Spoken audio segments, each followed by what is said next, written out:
presentación que incluye un grupo de diapositivas, algunas de ellas serán expuestas de manera muy breve, en otras nos detendremos un poco, y algunas cuestiones no estarán directamente en el documento que dejo, y tal vez podría, venía pensando en el camino, empezar por lo que no está puesto ahí y quiero decir, porque corro el riesgo de, concentrado en la exposición, terminar en la omisión de algo que tiene cierta relevancia, que es la biotecnología.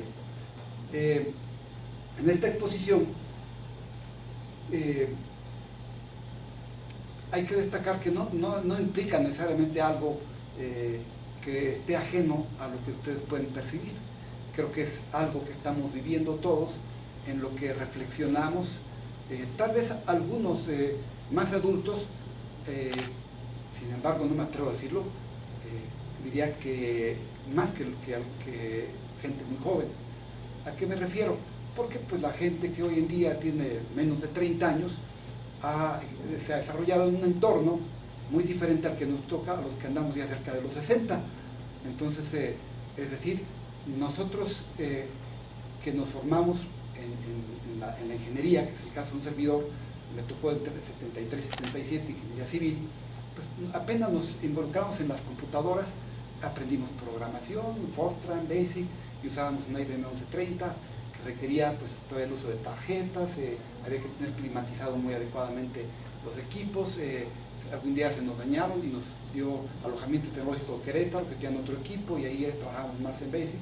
En fin, pero una etapa hasta cierto punto misteriosa, porque incursionamos en tópicos que eran relativamente recientes, y a veces hasta teníamos en la mente algunas fantasías sobre lo que implicaba la computación, tal vez por las películas que veíamos que eran de ciencia ficción tiempo atrás. Así, quienes ahora están cursando ingenierías en estos tiempos, licenciaturas, maestrías, pues han vivido, lo ven como cotidiano. Obviamente no existían los teléfonos celulares en la década de los 70, y por supuesto menos pensábamos que iba a haber una computadora tan accesible que podamos traer en la mano, con las capacidades impresionantes que pueden superar aquellos grandes equipos que estaban instalados en espacios muy formalmente acondicionados y con una operación muy cuidadosa. Yo recuerdo que además muy utilizados, porque como el horario, pues las 24 horas que se disponía un solo equipo, pues había que programar a cantidad de gente para el uso, así es que podríamos estar programados para el uso a las 3 de la mañana o a cualquier hora. Entonces fue algo muy interesante. Bueno, fueron etapas del inicio de la computación, como ahora vemos, pues una laptop puede hacer mayores maravillas que lo que harían aquellos equipos, y además ya tenemos todo un bagaje de conocimiento que estamos aprovechando a través del software, que nos permite hacer de una manera muy eficiente una gran cantidad de actividades y de cosas. Bien, entonces esta es la exposición que me voy a permitir presentarles a ustedes, que se refiere a la tecnología y su impacto social, y puse con letras más suaves la palabra ciencia, porque normalmente van de la mano, ciencia y tecnología. Vamos a ver en el camino que es difícil prescindir de lo que significa, y sin entrar a mayor preocupación por la definición de qué es la ciencia, porque en ese sentido hay un libro excelente de Arturo Rosenbluth que escribió sobre qué era el método científico y la definición de ciencia, en donde dijo: dejemos de preocuparnos tanto por esas definiciones y nada más observemos a los que se dedican a ello. La siguiente, por favor.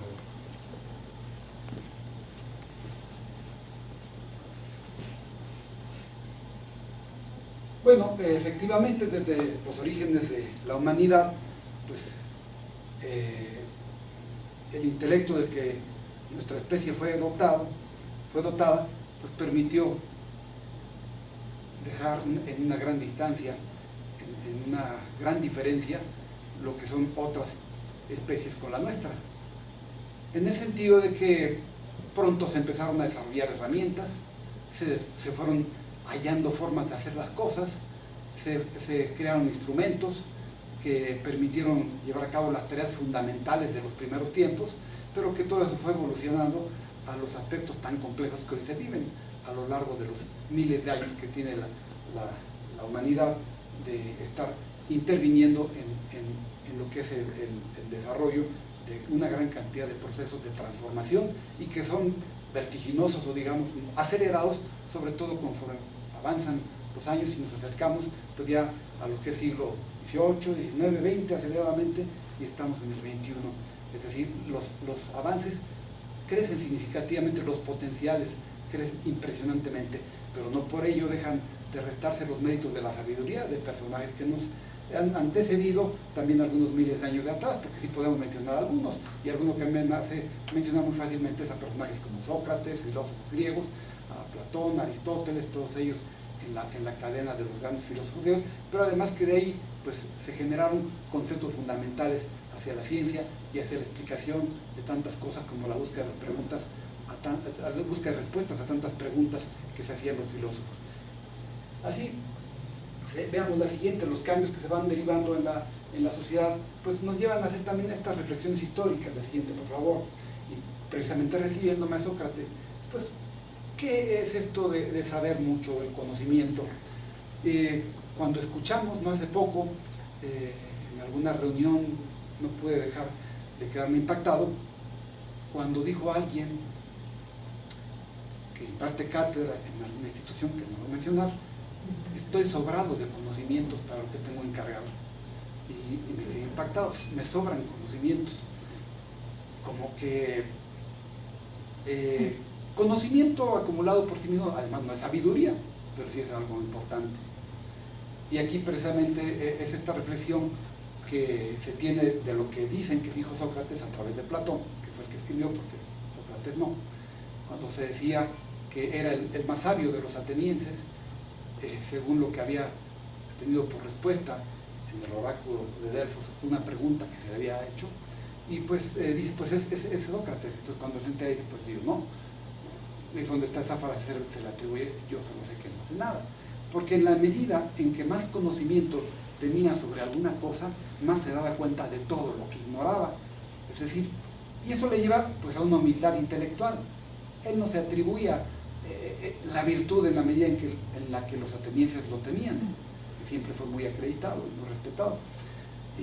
Y bueno, fiel a sus creencias, un pensador definitivamente, que dio lugar también a otros talentos en la formación de otros personajes que contribuyeron grandemente en lo que son bases científicas, que incluyen no solo explicaciones del término de física, sino términos también de la medicina, en fin, de tantas cosas que no son un legado de la antigua Grecia. Pero antes de los griegos también los egipcios tuvieron pues, grandes aportaciones, que fueron también en alguna forma soporte de lo que fue el trabajo de los filósofos griegos y de sus aportaciones. Singular también resulta el comentario sobre su nacionalidad, sobre el hecho de que se le pudiese atribuir ser ateniense, y él decía, yo soy ciudadano del mundo.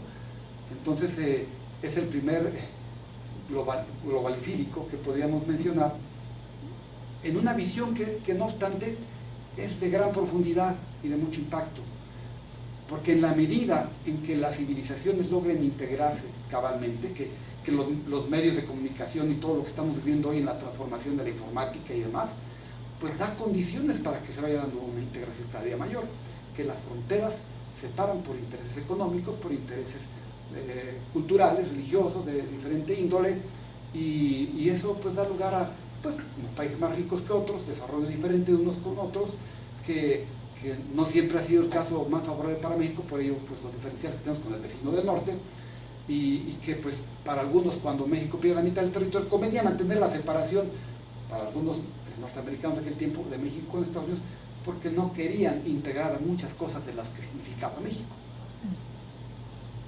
Otros querían absorberlo. Fue un debate, pero finalmente no se quedaron con más después de la derrota que sufrimos y que se firmó en 1848 con la pérdida de más de la mitad del territorio. Pero esto lo procuraron para toda América, con cosas que tal vez no son el caso ahorita mencionar, pero sí efectivamente en el camino nuestro México, que era culturas diferentes, es pluricultural, por un lado mayas, por un lado aztecas, bueno aquí otomís en estas zonas, en fin, una cantidad de grupos étnicos diferentes en muchos aspectos, que no tenían en común pues, muchas cosas, no las tenían poco en común más bien, como también muchas tribus que estaban más al norte. Que nos unió pues, un lenguaje, el español, la conquista española, que nos dotó del lenguaje que hoy tenemos, ciertas tradiciones y cultura que se integraron y otras que se mantuvieron sumadas. Es así como hemos evolucionado, pero el mundo del futuro que quisiéramos tal vez muchos, tal vez sí efectivamente borraría fronteras y seríamos tal vez un día ciudadanos del mundo. Así como se busca una teoría o una explicación, una ecuación general que explique todas las cosas. Ecuaciones más generales cada día. Ese es uno de los grandes retos de los físicos hoy en día. Adelante, la siguiente, por favor. Y bueno, en percepción ya no del personaje ilustre a quien me hubiera encantado conocer, si pudiéramos regresar y tuviéramos el chance de viajar en los tiempos, tener una conversación con Sócrates, creo que sería sumamente atractiva, muy enriquecedora, y aprendería mucho. Nos puede enseñar muchas cosas de ese tiempo. Escucharlo sin duda sería aprendizaje. Y en ese tiempo, pues, con su concepto, bueno, desde luego nosotros agregamos muchas componentes que ya no se tratan de decir si quién es sabio o no, pero sí, ¿qué podría implicar la sabiduría en mi percepción? Conocimiento, por supuesto. Humildad intelectual, es decir, nuestra conciencia de lo mucho que desconocemos y de lo mucho que hay que hacer y aprender. La prudencia, que finalmente significa una administración también de lo que sabemos, o de lo que podemos saber, o de lo que podemos realizar con ello. Pues en la tecnología aplicada para, por ejemplo, la destrucción masiva. Eso, por ejemplo, regular lo que sabemos en cómo lo empleamos, hacia dónde lo llevamos. Y eso implica una responsabilidad. Y la imaginación, la creatividad, que es un atributo fundamental en tantas cosas. El sentido de la observación, que se administra mucho a través de los experimentos. Y a su vez, lo que es, pues, bueno, la justicia. Además, el emplear todo lo que podamos hacer con un concepto también de justicia. ¿Qué tiene que ver con esto? Bueno, el desarrollo de las tecnologías privilegia más a unos que a otros. El desarrollo de la tecnología, visto también como una mercancía, pues va dirigido a los más solventes y a otros se van a quedar al margen. Es decir, hoy en día tenemos nosotros los países más desarrollados muy aventajados respecto a lo que sucede en países de tercer mundo o en vías de desarrollo. Y sí hay un gran diferencial, es impresionante. Si nosotros en México invertimos 0.5% del PIB, del Producto Interno Bruto, a investigación y desarrollo, pues Estados Unidos invierte tal vez 2.6, y hay países que invierten hasta el 4, claro, pero 2.6 del PIB de los Estados Unidos es una cantidad inmensa, tal vez de 1 a 100 respecto a lo que hace México, pero además con una tradición y una consolidación tan grande de grupos relevantes que están en asuntos de vanguardia, que bueno, decíamos, sí hay doctores valiosísimos y gente muy preparada en México. Pero ¿cuántos? Proporcionalmente a los que tienen nuestros vecinos. Y bueno, eso no nos debe dejar nunca al margen, ni se trata de motivo para agachar la cabeza. Se trata realmente de ver siempre como retos, que se invierta en estas cuestiones, que se invierta en centros como este. La siguiente, por favor. La siguiente. Bueno, aquí podemos nosotros observar pues que hoy en día la tecnología pues se puede observar como un producto del consumo que se consume en esta modernidad. Es una cuestión que se vende y que evoluciona y que hay que generar también nuevas tecnologías para seguir pues obteniendo ventajas de lo que sería el mundo capitalista, que mi propósito no es hacer crítica al capitalismo, porque creo que finalmente el asunto es cómo administramos esta forma de desarrollo que tenemos, que sea de manera sustentable. La siguiente, por favor. Sí, vamos cambiando nuestra forma de pensar, nuestra forma de ser con los progresos, con el avance tecnológico. Y bueno, la importancia de estas tecnologías se subraya sobre todo en los aspectos de la informática y de la comunicación, con algunos de los principales. Pero no quiero yo dejar de mencionar que, reitero, no está escrito en el texto que está expuesto en esta presentación, con lo que refiere, por ejemplo, a la biotecnología, y que tenía el temor de no mencionarlo. La biotecnología tiene un impacto social muy grande, no está citado aquí. ¿Por qué tan importante? Seguramente aquí muchos de ustedes tendrán también conocimiento y avanzado en el tema, pero pues tiene que ver con la producción de alimentos para una población, no sé ahorita cuánto ya tenga nuestro planeta, 18.000 millones o algo así, para una población tan grande y que ha crecido impresionantemente en los últimos años, pues es necesario pues, darle, que tenga el alimento, darle las condiciones. Y es una de las ventajas de la biotecnología, creando productos agrícolas más resistentes a las plagas y a tantas cosas, aumentando la cantidad de toneladas por hectárea que se producen del maíz, por ejemplo, o del arroz o de otras cosas, de otros productos, y que tiene que ver con aumentar nuestra capacidad para producir alimentos. Y ahora surge en esto paralelamente el concepto de los productos orgánicos, que también están generando un nuevo mercado para productores, que, por ejemplo, hasta huertos familiares, y otros que masivamente ya lo están también comercializando en los grandes centros, como tenemos por aquí algunos instalados en Querétaro. Es decir, el buscar que sea orgánico pues tiene que ver con muchas cosas, que no usaron pesticidas, de lo que vamos a hablar un poquito más adelante, que no usaron productos químicos extraños, fertilizantes, sino que es una forma más natural, que siempre debo advertir que no por natural significa que sea inocua y que no pueda tener algunas consecuencias. Hay venenos de algún arácnido que con una pequeña proporción, y es un veneno natural, es una sustancia creada por la naturaleza a través de este insecto, de este arácnido, y que puede ser letal. Entonces las cosas, no por ser naturales, dejan de ser riesgosas, porque a veces se utiliza como sinónimo natural de sano, y no necesariamente. Hay tantas cosas naturales que son a la vez muy peligrosas. En fin, efectivamente la tecnología es motor del crecimiento y desarrollo económico. La administración de ella es uno de los grandes retos. El acceso a Internet, en los últimos años, yo diría, pues fuerte, se empieza a dar, sobre todo en la década de los 90, y ahora es impresionante. El Internet por el teléfono, el Internet por la computadora, los medios al alcance que tenemos, el iPad para tener acceso, y que implica implica posibilidades impresionantes y que van creciendo, de todo tipo, útiles como también perjudiciales. Existen siempre ambas facetas, porque la ciencia y la tecnología siempre pueden tener cualquiera de los resultados, el funesto o el afortunado. Nuestro reto es aprovecharlo para el lado afortunado.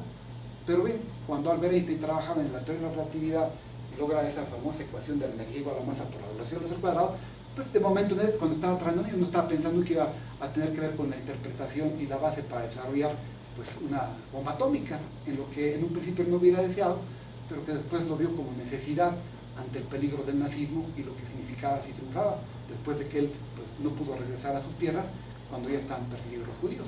En fin, entonces definitivamente existen grandes riesgos, y de los grandes riesgos, chats, redes sociales, foros, en mi percepción, grandes peligros.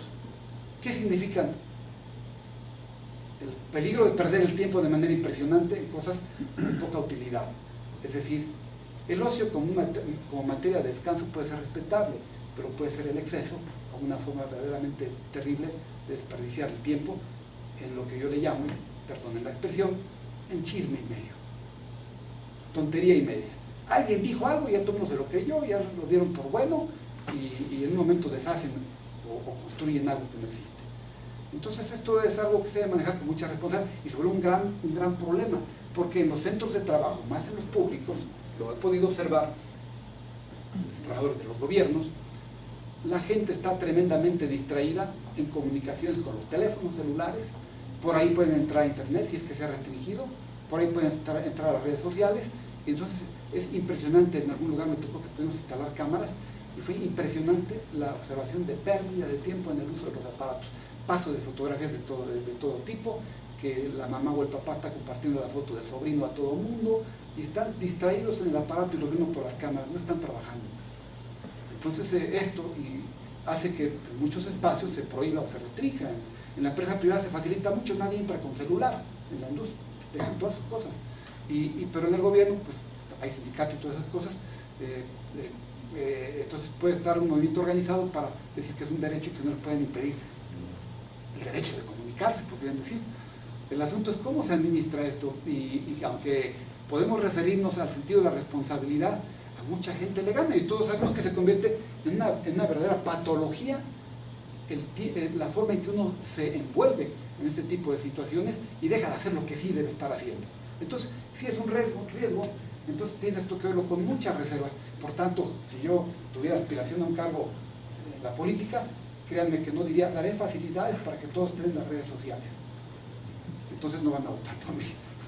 Tendré que restringir y regular, porque hasta donde el no regularlo implica libertinajes peligrosos para la productividad y la eficiencia en todas partes. En fin. La siguiente, por favor. El acceso por Internet a conocimiento, el contacto con colegas, con profesionistas, como ustedes lo hacen, el acceso a bibliotecas virtuales, el acceso a trabajos que están desarrollando otros grupos de colegas, es excelente. Las conferencias, puedo estar escuchando la conferencia en MIT estando aquí, bueno, compartir las notas del profesor de mi materia ya en geotecnia en el MIT, porque están puestas en Internet y accesibles en YouTube, pueden encontrarlas, y es excelente. Cuando damos nuestro curso aquí, algunos de los que yo estoy impartiendo, decía, estas son las notas de mi colega en un curso similar en MIT, y esto es lo que nosotros estamos estudiando, compárenlo. Os digo, es bueno que tengan marco de referencia, pero eso es muy accesible, todo está puesto gracias a Internet, muy a la mano. Y eso es afortunado, porque entonces podemos estar comparando con un espíritu, naturalmente, de hacer bien las cosas, cómo se hace en otro lado y cómo lo hacemos nosotros, cuestionarnos. Y pues ya nacen en las universidades aspectos que impactan también en la educación. En el caso de desarrollo de software, que también yo no quería dejar de mencionar, porque a veces no se cita como tal, pero estaría en la materia de la informática, es otro de los grandes, digamos, retos, porque significa poner tantas cosas al alcance para resolver problemas, lo que es el aspecto de la lógica, ya muy bien puesta, Estados Unidos, en Canadá, hay muchas facilidades para trabajar a aquellos que tienen buenas habilidades y capacidades para desarrollar software, para propósitos diversos, porque hay hasta para juegos y tantas otras cosas, pero también hay software como el ANSYS, que utilizamos mucho en ingeniería. Está, por ejemplo, software en mi área muy importante también, que es el que desarrollamos los grupos Plaxis, que se llama, y que además sigue renovando y mejorando cada vez, porque esto no es algo que se queda quieto, hay que seguirlo mejorando, y son excelentes oportunidades pues, para los investigadores, porque nos permite modelar, nos permite observar el comportamiento de tantas cosas, como algunas, si tengo tiempo, se las voy a mostrar aquí más adelante.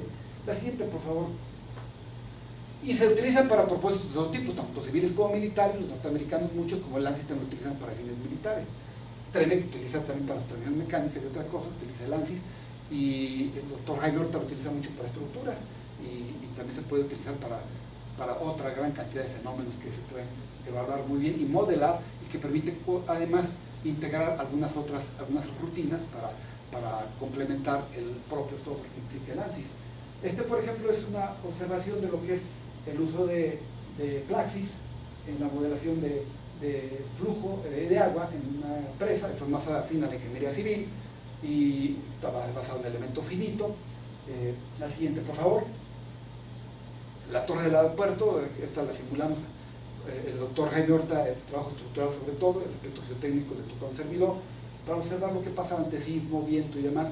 Esta torre, que fue algo controvertida cuando se concluyó, porque se decía que era torre de Pisa y todavía no iniciaba en operación el aeropuerto. Lo que ocurrió es que la parte superior de la losa estaba soportada en 5 elementos estructurales tipo PTR muy esbeltos, muy escasos, que no eran capaces para soportar el peso de la losa. Cuando se estaba desimbrando, ya se estaban doblando, entonces el ingeniero afortunadamente sostuvo nuevamente la losa con puntales y se rediseñó, más bien estaba mal diseñado, y se tuvo que reforzar estructuralmente para que estuviera en condiciones, igual que todo lo que fue en general la estructura, que ante torsión no cumplía lo necesario y era riesgosa. Torsión porque había simetrías en la estructura, y al vibrar por efecto de viento sismo iba a empezar a hacer así y luego a hacerse medio así, y entonces por torsión podría tener una falla estructural. En fin, este es un ejemplo de aplicación de un software que desarrollaron otros, ANSYS, y nosotros lo aprovechamos y lo incorporamos con las características del subsuelo, básicamente de la zona del aeropuerto. La siguiente, por favor. Entonces, bueno, la tecnología no es solamente un requisito hoy en día de competitividad, es uno de los productos fundamentales del consumo de esta modernidad que estamos viviendo, y uno de los elementos determinantes del desarrollo es precisamente el impacto de nuevas tecnologías, aquellas dedicadas al tratamiento de la información. La siguiente, por favor. Los teléfonos celulares, que hoy se busca además que sean inteligentes y que permiten hacer tantas cosas, a veces como si estuviéramos a veces en una computadora, al menos acceso a muchas cosas. Cada día tienen más, no es ya simplemente hablar por teléfono, eso quedó en la historia. Ahora son muchas otras funciones que se incorporan al teléfono, operaciones bancarias y tantas otras que se agregan, y por supuesto el acceso a internet que se puede tener a través de él. Sin embargo, bueno, hoy en día todo el mundo tiene acceso a los teléfonos celulares. Todo el mundo tiene, cuando en un principio eran pocos, hoy en día la persona más sencilla o incluso gente de escasos recursos trae un teléfono sencillo, pero lo trae un teléfono celular. Realmente ha llegado a todo el mundo el teléfono celular. Y se sigue generando nuevas alternativas tecnológicas por muchas razones, como tiene que ver con la privacidad, que lo vamos a pasar rápidamente. La siguiente, por favor. En educación, creo que todos lo vivimos también. El uso de la computadora, el uso de las aulas virtuales, el tener acceso a las páginas web que tienen las instituciones como las nuestras, como seguramente la tienen ustedes, como lo tiene la UNAM, como lo tiene la UACU, en donde ahora los profesores muchas veces pues, cargamos mucha información, trabajos y demás, estamos llevando evaluaciones, todo un proceso de interacción pues, por vía naturalmente de nuestra página web. Entonces esto también permite incorporar notas, apuntes, acceso a artículos, establecer links o digamos ligas hacia otros sitios. Yo me acuerdo, por ejemplo, pues igual ponía los accesos para el Instituto Tecnológico de Massachusetts para mis estudiantes.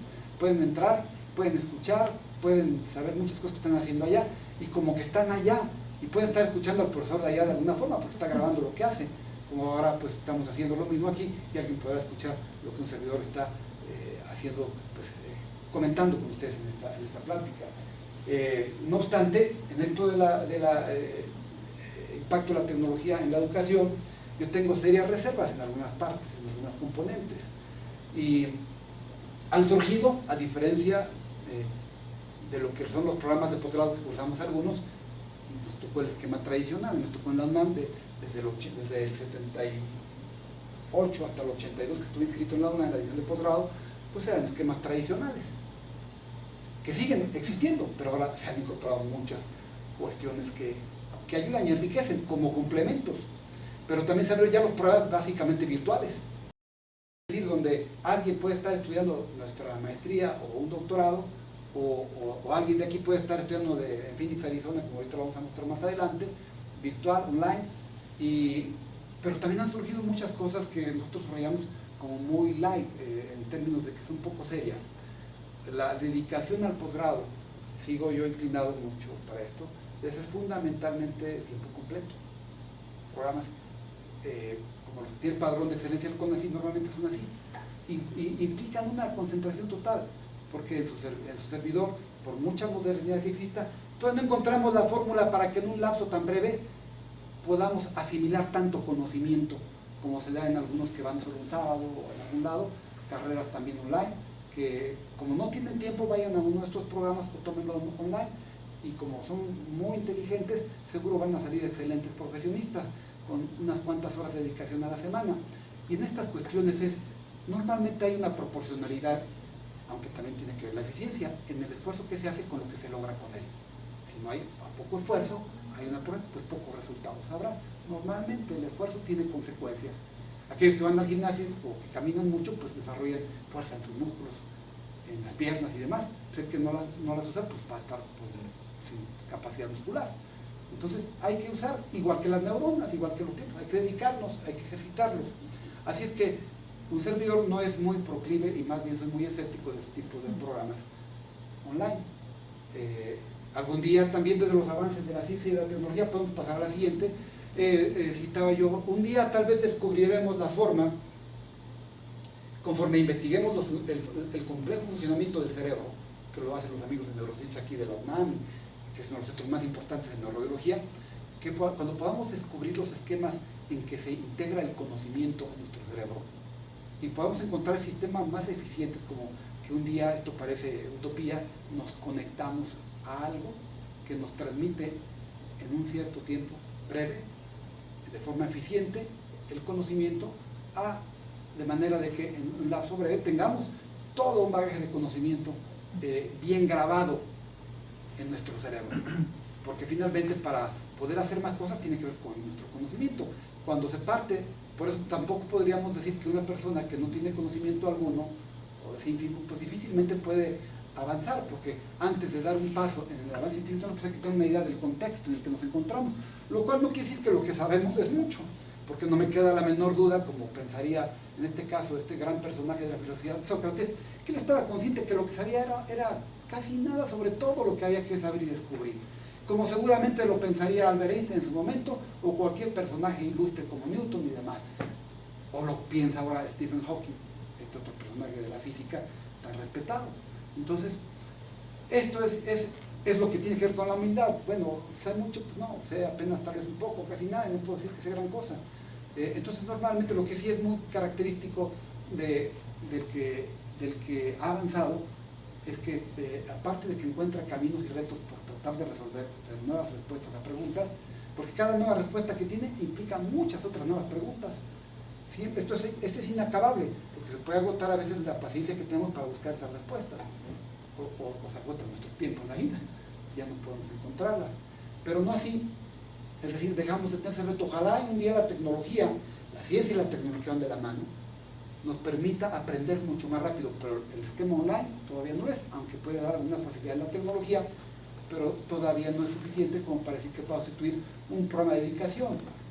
Que podría comentar yo, mi tesis de grado de maestría me implicó como 2.500 horas de trabajo únicamente en la tesis de la maestría, efectivas, 2.500 horas. Entonces, pues por eso es un ejercicio interesantísimo, que al cabo del tiempo, mi trabajo de ese momento, yo lo veo al paso de los años, y lo veo, pues ya no me gusta, lo veo muy modesto. Digo, bueno, pero era su tiempo, pero, pues en fin, pero uno se da cuenta de la diferencia conforme se va progresando, de que aquello en su momento pues, estuvo bien, pero ahorita ya no lo veo como algo que diga, les recomiendo, vean mucho mi trabajo de la maestría.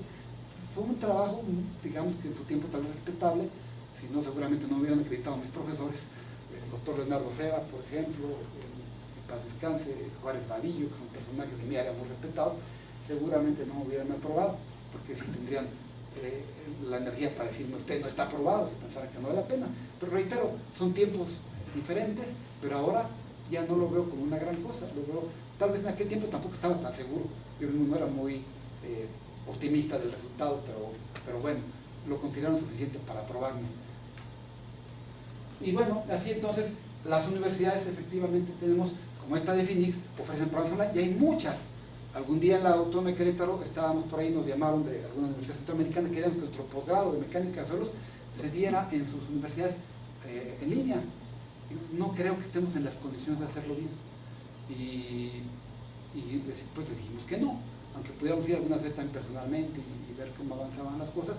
Y no, era una universidad privada que quería implementarlo, pero sí le dijimos que no. Nuestra respuesta de los compañeros y un servidor fue que no creíamos que fueran a darse las condiciones por todos los motivos para que esto tuviera la calidad necesaria, porque el programa sí estaba en el padrón de esencial CONACYT, pero no creíamos que íbamos a tener las condiciones para hacerlo de esa manera. Entonces, bueno, sí soy muy escéptico de este tipo de programas y habrá que ver hasta dónde. No estoy en desacuerdo del todo, pero soy escéptico. La siguiente. El aspecto también que tiene, el aspecto negativo de las tecnologías, y que obviamente tiene impacto social, como la biotecnología tiene impacto social en poder alimentar a los 8.000 millones de personas que habitan este planeta, nosotros tenemos también, en esos beneficios sociales tan importantes, tenemos también los grandes peligros que se pueden tener con motivo del manejo que se da a la tecnología. Y desde luego está la energía nuclear. Bien, podemos tener una excelente planta de energía, que en Europa hay cantidad impresionante, o en Japón, cantidad impresionante de plantas de energía nuclear, pero también sabemos que tienen peligros. Y recuerdo, hace tiempo, no mucho, en una visita a Alemania, con el rector de una universidad ya muy estimable, iba conduciendo el rector en su coche, y iba viendo yo muchas chimeneas de estas de las plantas nucleares. ¿No le da miedo, doctor?, le pregunté. Pues no, y le dije, bueno, ¿y no prueban mucho con energías alternas? Y yo le dije, bueno, eso está bien para los políticos, para que parece que están haciendo otra cosa, pero no da la energía que necesitamos, ni se va a obtener la energía que necesita el planeta por esos métodos alternos. Esa fue su opinión. Hermann Joseph, que a lo mejor lo conoce por aquí el doctor Lozano Wari, porque ha estado aquí en Querétaro 2 o 3 veces. Entonces, él estaba tranquilo, aunque estaba viviendo cerca, o pasaba cerca de muchas instalaciones nucleares. Sin embargo, sí tiene muchos riesgos. Pero bueno, vamos a hablar un poco más.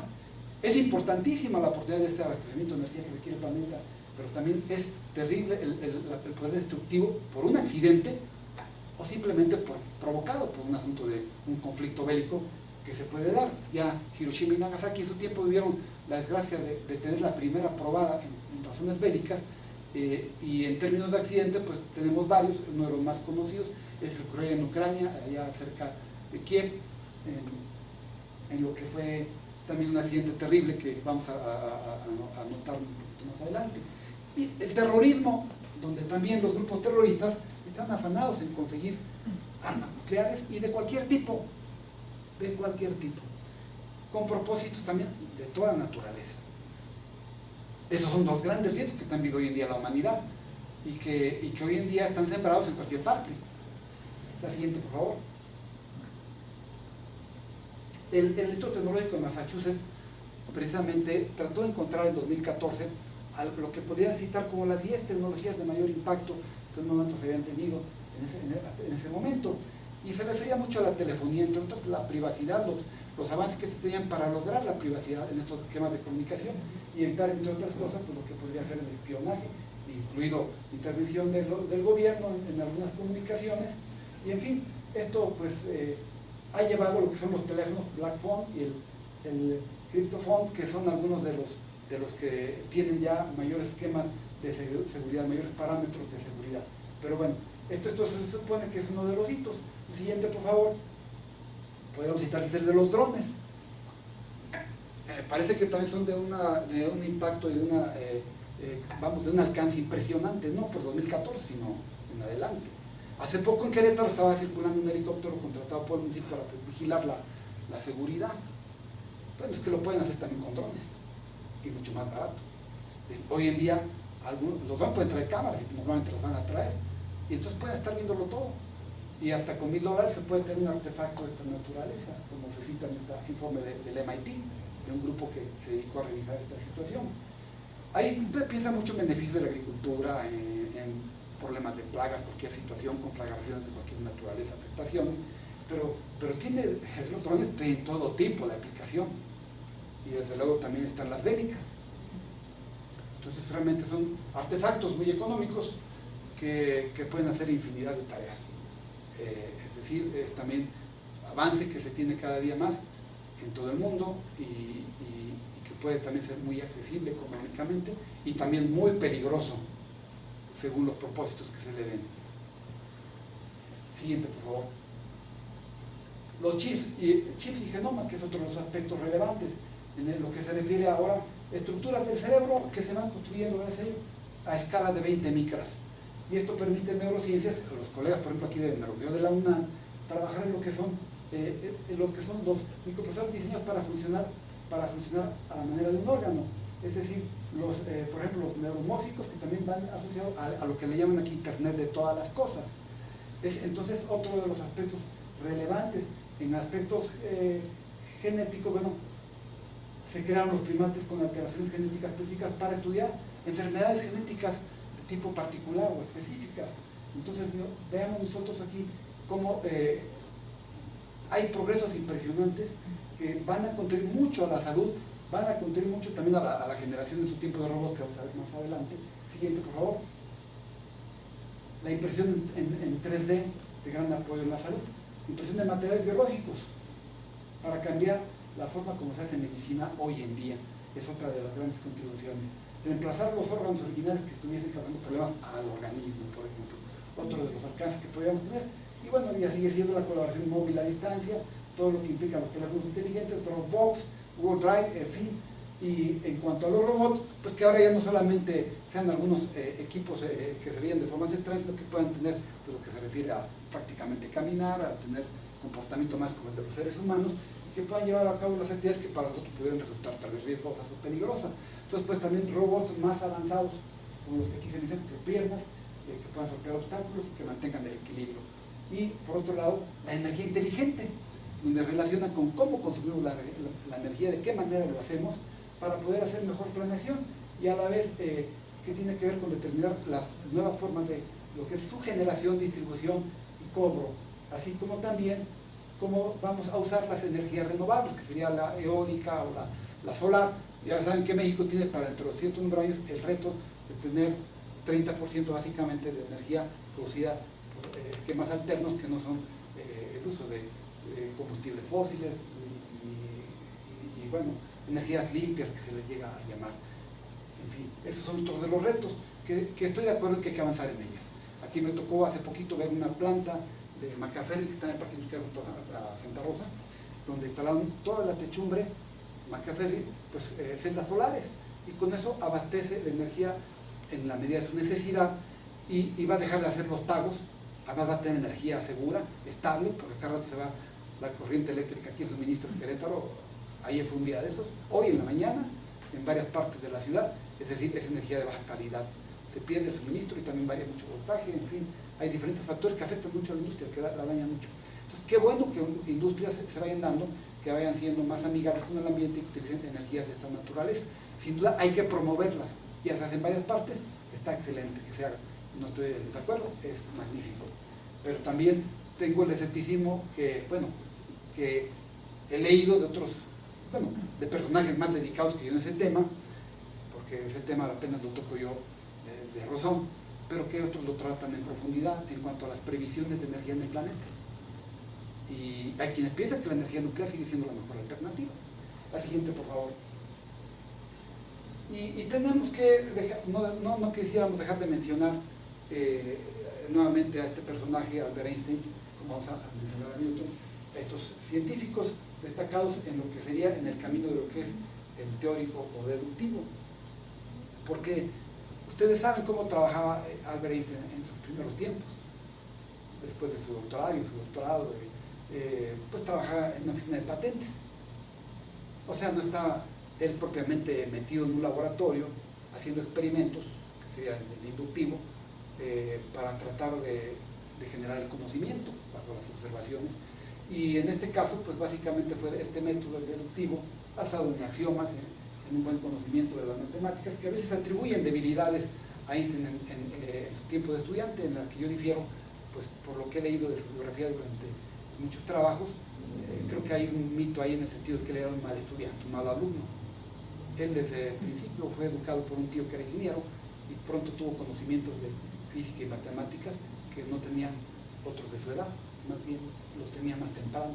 Y posiblemente llegaba y se aburría en el aula y veía con escepticismo al profesor. Dicen que son inadaptados los personajes como Albert Einstein o los genios. Yo también difiero, no tienen que ser inadaptados. Yo no creo que haya un estereotipo y una forma única de ser una persona que tenga la genialidad o que sea realmente un científico con grandes contribuciones o que pueda tener grandes contribuciones. Y Newton también fue un personaje de investigación que no se basó precisamente en realización de experimentos. Ciertamente que después se comprobaron muchas de las cosas que ellos relacionaron, y bueno, Einstein estaba interesadísimo por ver el efecto de la visión de la luz por la gravedad y tantas cosas en experimentos en los que estuvo muy cercano, tantas cosas así que finalmente pues lo llevaron a corroborar muchas de las razones que descubrió, y con esto pues con el método deductivo. Es decir, no tenía que tener mucho presupuesto, no tenía presupuesto, es decir, pudo hacer muchas cosas, mentes brillantes sin duda. Siguiente, por favor. Su ecuación de la energía relacionada con la masa y la velocidad de luz al cuadrado, realmente todo un personaje. La siguiente, por favor. Consecuencias en las que pues él sabía que iban a ocurrir cuando se utilizara la energía nuclear para sus propósitos, fueron éxitos desde el punto de vista bélico. Ahí terminó la Segunda Guerra Mundial, al menos con los japoneses, que fue la parte que se termina rindiendo hasta la segunda bomba, y luego viene el aspecto de la aplicación positiva de la planta de Laguna Verde, aquí en Veracruz, que está en uso, finalmente, hasta donde no ha habido algún accidente, aunque hay por ahí algunas quejas. Y por otro lado, también tenemos el caso de Chernobyl, que mencionaba hace rato, del accidente que hubo ahí en Ucrania, cuando en el 86 pues, se da una falla que provoca pues, muertes, contaminación, toda la gente que vivía en la zona, las mujeres embarazadas, incluidas las que vivían en Kiev, la capital de Ucrania, pues tuvieron que suspender los embarazos, por obvias razones. Entonces hubo un daño impresionante, enfermedades, a la fecha sigue siendo un problema porque luego encapsularon la chimenea del reactor que falló y de todas maneras tienen que hacer nuevos arreglos porque sigue siendo un peligro la zona de Chernobyl, en fin.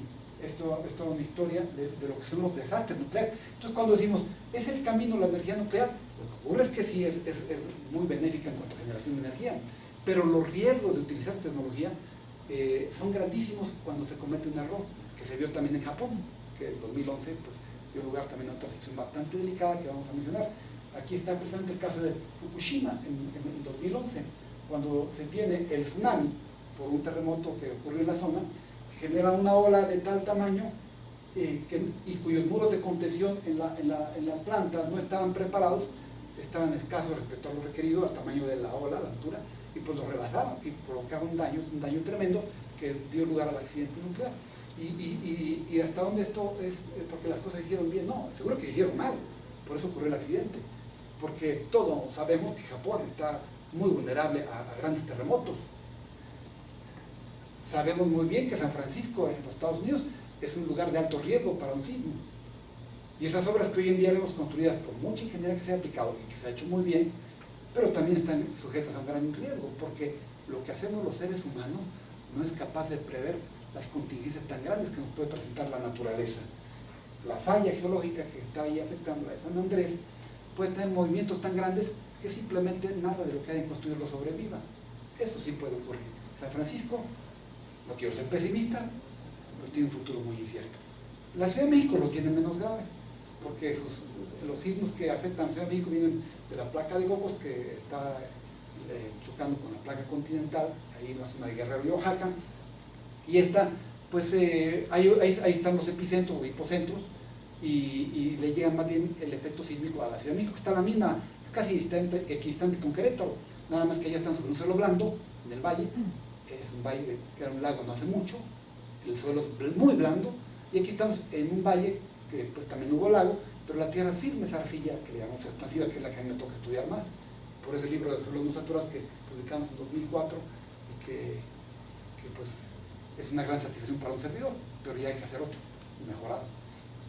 Entonces, en Japón faltaron previsiones y está lleno de plantas nucleares como ven en el mapa. La siguiente, por favor. Aquí pues los colegas alemanes hicieron una simulación, ahí está la universidad responsable, hicieron una simulación del movimiento radioactivo, de las nubes radiactivas, que llegan a afectar hasta México, claro, en proporciones mucho menores, en cuanto a lo que se ve en las zonas cercanas a donde está la emisión. Pero ven, ahí va, ya le lleva a la Ciudad de México. Entonces, estas son las consecuencias de un accidente nuclear, que este es comparable con el de Chernóbil, en cuanto a los daños. Igual lo de Chernóbil provocó una contaminación impresionante, entre otras partes en Europa. Ahí está pues todo el conteo de cómo va evolucionando, y pues como ven, la parte que cubre la reactividad, aunque con rangos menores, en esta simulación, pues bueno, no letal desde luego, pero ahí está. Pero esto fue un accidente, pudo ser peor. Así se expresaba el maestro mío, el profesor Juárez Vadillo, podría haber sido peor. La siguiente, por favor. Este es otro ejemplo de investigación, en donde sí vemos muy de la mano el aspecto teórico y el aspecto experimental, tanto inducción como deducción. Es un equipo muy sencillo, con muy escasos recursos, que comprueba una teoría de manera experimental. Este es un consolidómetro, el primero que desarrolló el profesor Terzaghi, también, por cierto, de origen, pues, digamos, alemán en esencia, que luego emigró a los Estados Unidos, así como este, pero en otro tiempo, y con propósitos diferentes, pero él pasó a la Universidad de Harvard. La siguiente, por favor. El accidente químico en Bhopal, en la India, es otra modalidad de los grandes riesgos que tienen las tecnologías por escatimar en las labores de mantenimiento y operación de la planta. Aquí faltó el problema de los refrigerantes que mantuvieran la temperatura adecuada y provocaron falla en las válvulas, que provocó la emisión del isocianato de metilo, que a su vez luego en la fábrica de pesticidas de Neon Carbide, que estaba asociada con el gobierno de la India, y que pues la nube se dio lugar a un, digamos, cianuro de hidrógeno. En la siguiente lo podemos ver, que vino a ser lo que en términos de contaminación por respiración provocó en la gente, pero contaminó el suelo, Murió gente de manera prácticamente inmediata en la zona, mucha gente. Hubo realmente miles de muertos en este accidente. Y creo que a la fecha todavía siguen luchando porque se haga justicia, porque aunque se entregó algún financiamiento, a la gente no le llegó, después de muchos litigios. Entonces, pero este es un accidente. Hoy en día se trabaja con tantas sustancias químicas, aquí tenemos plantas importantes en esa materia, que también representan riesgos y es importantísimo tener la seguridad, porque el impacto social es tal, pues que pone en riesgo la vida de las personas. ¿Qué más? La siguiente, por favor. Entonces, el impacto social de la tecnología debe ser encauzado al beneficio social, a la mejora de la calidad de vida, lo cual necesariamente tendrá que ser sustentable, esto es decir, amigable con el medio ambiente. Tiene que cuidarlo, porque de lo contrario, el avance tecnológico, científico, podría llevar a la destrucción de la vida como la conocemos hoy en día, y en buena medida con la afectación al ser humano. En esto pues puede generarse una serie de conclusiones. La siguiente voy a tratar de acercarme a las conclusiones, lo que son las imágenes satelitales, que son otros de los avances que implican mucho de la investigación y consecuencias en cuanto a la observación de acontecimientos. La siguiente, por favor. La siguiente. Vamos a las conclusiones, vamos a avanzar una tras otra, porque esto de alguna manera ya lo hemos explicado, y vamos a el automóvil, que también otra de las cuestiones, el automóvil eléctrico. La siguiente, por favor, que también contamina, porque los procesos industriales para producirlo, si bien es cierto que contamina menos la atmósfera, hay otros procesos peligrosos en su fabricación, en los que no vamos a entrar. Entonces, bueno, destacamos aquí el impulso a las nuevas tecnologías que está dando en la sociedad actual, y las ventajas que aporta nuestra vida, tanto a nivel profesional como a la vida personal. Pero por el contrario, existen amenazas a nuestro modo de vida, y podría conllevar la pérdida de la relación entre las personas también, esto del internet, y la posibilidad de encerrarnos en nuestro entorno, que podríamos señalar. La siguiente, por favor. Entonces, la tecnología debe progresar teniendo como premisa fundamental la sustentabilidad, el cuidado al medio ambiente y el beneficio social, sin con ello renunciar al respetable beneficio económico, porque finalmente pues, no podemos ignorarlo. Los que invierten en tecnología, quienes invierten en todo ello, pues es natural que tienen propósitos, intereses. Tenemos que conciliarlos, equilibrarlos, regularlos, para que la vorágine de crecimiento económico no deje de ser sustentable. Es decir, tiene que ser sustentable, y entonces no, que no sea vorágine, que sea realmente algo bien pensado, algo que realmente permita elevar la calidad de vida. Entonces, la tecnología sí tiene en sentido global consecuencias perniciosas, que es posible que sea beneficioso o no controlar. O sea, habrá que ver hasta dónde. En mi percepción me inclino por controlar, es decir, regular, y esa es una labor del gobierno. La siguiente, por favor. Siguiente, y seríamos gracias.